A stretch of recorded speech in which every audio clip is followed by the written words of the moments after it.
Hey guys, May 21st, 2011, right around the corner. And, this Harold Camping guy making the news, doomsday, end of the world, the Rapture is going to start on May 21st, this Saturday.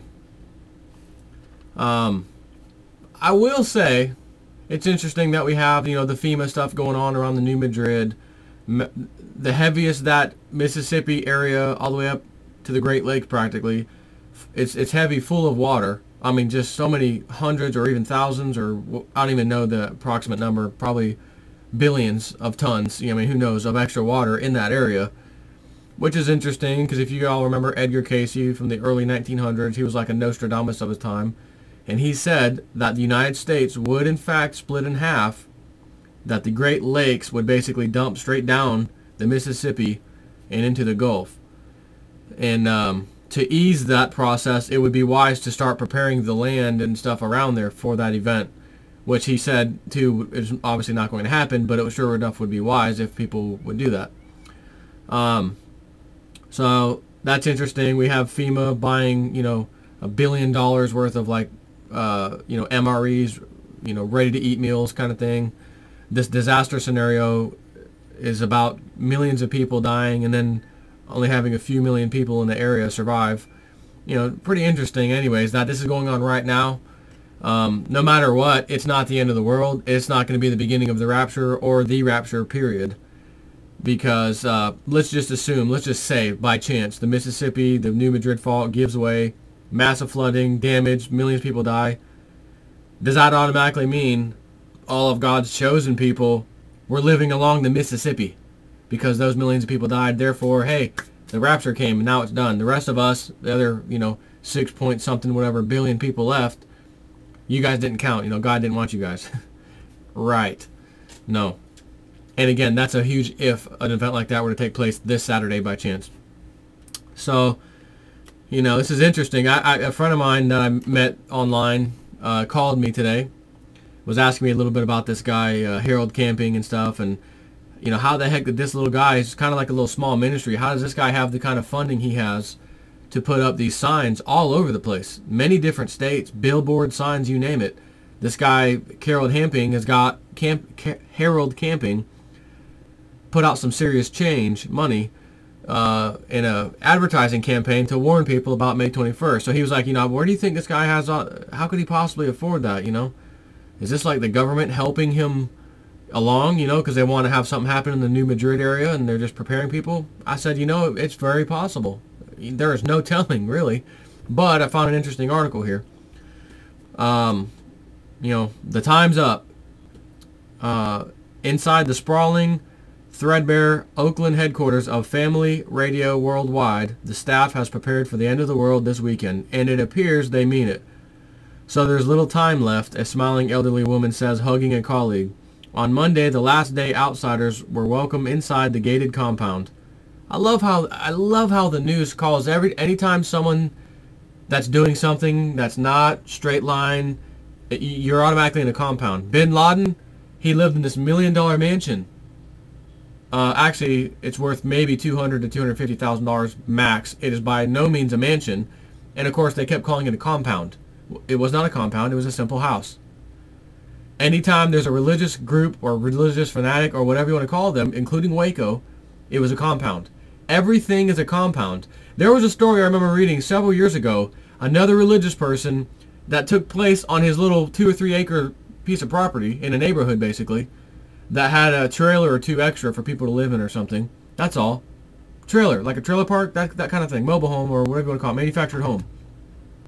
And all the news was talking about this, this guy's held up inside of his compound. He's living in a freaking trailer, not a compound. But when you hear that word compound, this guy must be nuts. But who the hell needs a compound? Who needs to be living in a compound? That guy must be crazy. Only to find out he's living in a normal house and just wants to be left alone. That's all. So here we go again. The last outsiders were welcome inside the gated compound. Recording studios sat empty. Current programming for the independent Christian broadcast ministry was produced weeks ago. No more shows are needed. This Saturday, May 21st, 2011, is the apocalypse, according to ministry's charismatic leader, Brother Harold Camping. I'm so glad that God's in charge. Mr. Camping, 89, said, looking gleeful. Mr. Camping, a 1942 graduate of the University of California, Berkeley, who started out in Christian broadcasting in 1958 with one San Francisco AM radio station that eventually became a broadcast empire, proclaimed the doomsday date in 2008. Now, interestingly enough, he also did something, I think, in 1996, and that completely failed. That date came and went. You also have Y2K. People freaked out about that. I didn't. There's nothing that pointed to that day meaning anything. The year 2000. It's no different than the year 1000. It's no different than 1000 BC or whatever. Doesn't matter. The only date on the face of the earth that I've ever found strong evidence, massive evidence, is December 21st, 2012. When every single, except for I think the Incas, ancient civilization has a date that they specifically made for future humanity to pay attention to, it probably meant something pretty important. Because if there was something today that if we all said, listen, stop right now, world, America, all these different nations, right? In other words, if you had the Incas and the Mayans and the Aztecs and the Egyptians, you had all these different groups. They all have a calendar system that ends in 2012, same date, except for the Incas. They're a year off practically. So their date is actually October 2011, which is interesting because that's when Comet Elenin is the closest to Earth. Whatever, that doesn't matter. So let's pretend the United States is one of those ancient peoples, and Britain is another one, and the Middle East, that's another one, right? What could we say today that would make the Middle East create a calendar system or something of that nature out of some kind of massive concrete monument because they knew it has to withstand the test of time for approximately 5,125 years? And in 5,125 years, it better be in damn good condition so that the people alive then can go inside of it, look at things, take measurements, understand we left them a message, and the message is clear and can be deciphered. And of course, because of the language change, what better way to do it than with mathematics? Because mathematics can go on forever, and you could quickly figure out dates. Oh, these inches might mean a year or a day. Okay, it can kind of make sense. Kind of like inside the Egypt tombs and the pyramid and stuff. So anyways, is there something we could say right now? Oh, we need to warn the world right now. The Middle East is on the same page. Asia, China, whatever, they're on the same page. United States, we're on the same page. We're going to make some huge monuments here that are going to last 5,000 something years. They are, and they are, and they are. I mean, what would we say today? I don't know. Nothing. But if today something did happen and wiped off a massive amount of the population on the face of the earth, that was huge. In other words, like a 2012 type of event that people think, that kind of devastation, whether that devastation really occurs as we think it will, don't know. I'm just using that as an example. Massive catastrophes, flooding, you name it, right? Which by chance we're experiencing in the Mississippi. Last year, it wasn't Jordan, it was it Pakistan? Had massive floodings? I think it was Pakistan. 20 million people displaced. Never before flooding like that. Now we can say the same thing in America. Never have we seen flooding of the nature it's doing now in the Mississippi. So let's just say huge catastrophe happens. Massive earthquakes that are off the Richter scale. Okay, it's done. Wake up call to the sheeple of the world. Wow, something did happen. Wow, our ancestors were right. It's not just a myth. It's actually real. The only myth was us bozos telling everyone else it was a myth. That was the myth.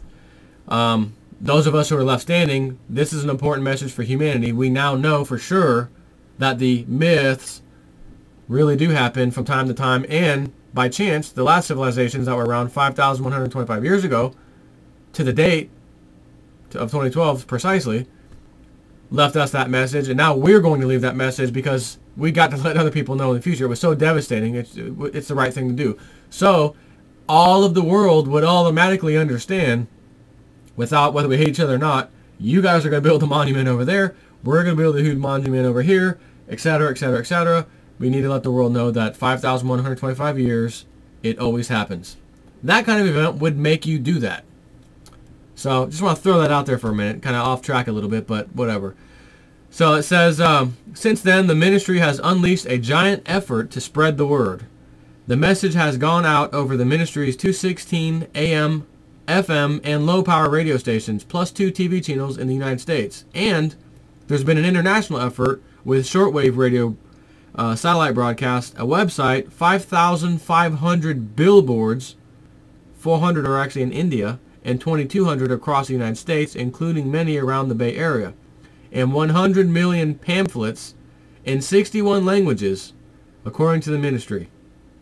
Mr. Camping oversees about 100 staff members and volunteers, a mix of ages and races, and the ministry's unkempt Oakland, or at the ministry's unkempt Oakland headquarters, situated between a custom auto shop and a psychic near the Oakland airport. The ministry's finances, however, are anything but downscale. An annual budget of $36.7 million in 2009, according to the organization's most recent IRS financial disclosure filings. As a non-profit, commercial-free broadcasting operation, the ministry is supported by listener donations, 18.3 million of those in 2009 alone. The IRS records revealed 34 million in investments, 56 million in assets, and 20 million in mortgages. Mr. Camping received no salary in 2009, and in fact, he loaned the ministry $175,000 that year. On Monday, he said he was draining the ministry's reserves to pay for the May 21st campaign. There we have the answer. I was talking to my buddy earlier today. There's the answer. This place was a lot bigger, so to speak, than we ever imagined. Wasn't a little two-bit pastor or whatever if he's pulling in millions and millions and millions of dollars every single year. Not to mention is he's socking some of that aside for the last 15, 20 years. I mean, that's how much he made in 2009. His budget was $36 million. What about 2008, 2007, 2006, 2010, and this year so far, 2011?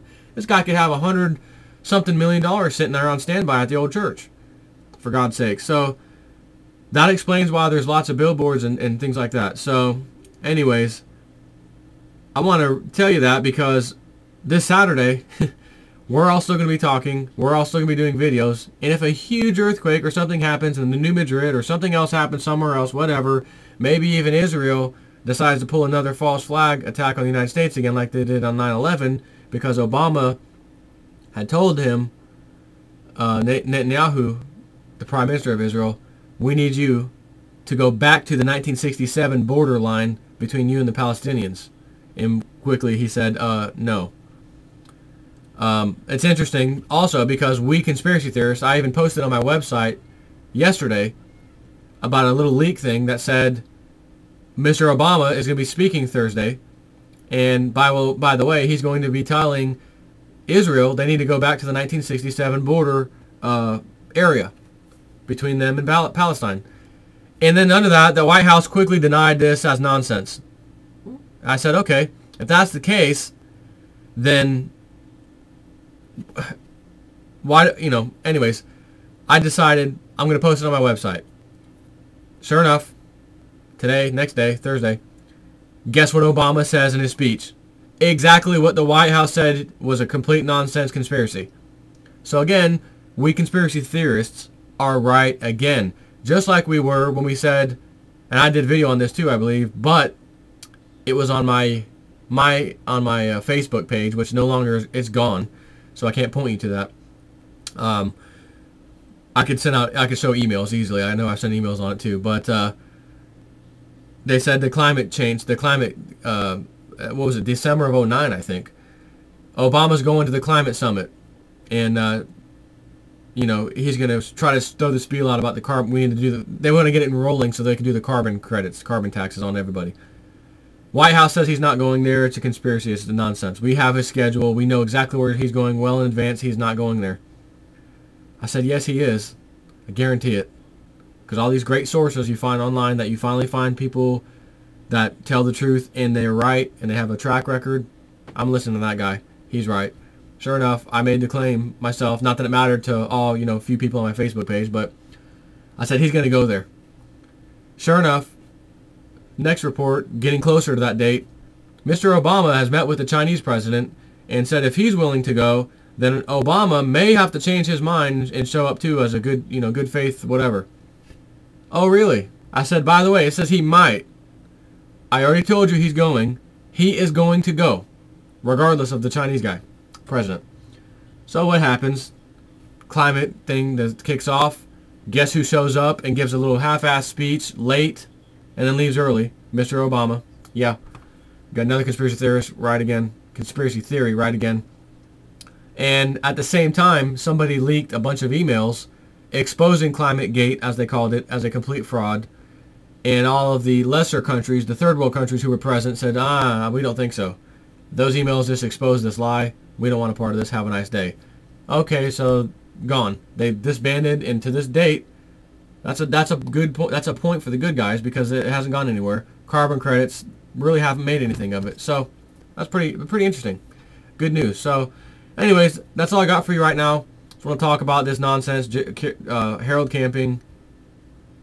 May 21st is no date on any ancient calendar or anything else. It doesn't mean the elite won't use this as this fear campaign and say, hey, let's make something happen.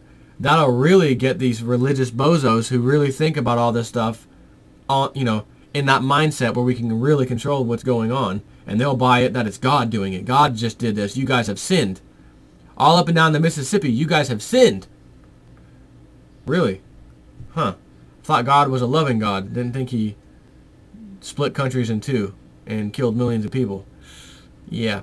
Unless, again, of course, they're the raptured chosen ones, and the rest of us are just a bunch of evil, satanic devil worshippers. We don't count. I don't think that anything's going to happen, to tell you the truth. But, again, government loves opportunities to show up and do stuff. And again, Israel, not happy with Obama's statement. Maybe time for them to teach us a lesson again. Do another 9/11, because that's who we did it last time. And you'll have another terror attack, and then who knows what will come of this. Certainly isn't going to be the rapture if a huge terrorist attack happens, even if it's a nuclear attack. It's not going to be a rapture event, for God's sake. Is God dropping nukes out of his clouds in the sky? He's got those little white things for the 4th of July. You give your kids those little poppers, and then you throw them on the ground, and the concrete, they pop. Is God throwing down atomic poppers? No. It's nonsense. Anyways, that's all I got for you. And I got to do another video now about a couple other things, which is interesting because I see my face is out of focus now. But that's alright. Talk to you guys later.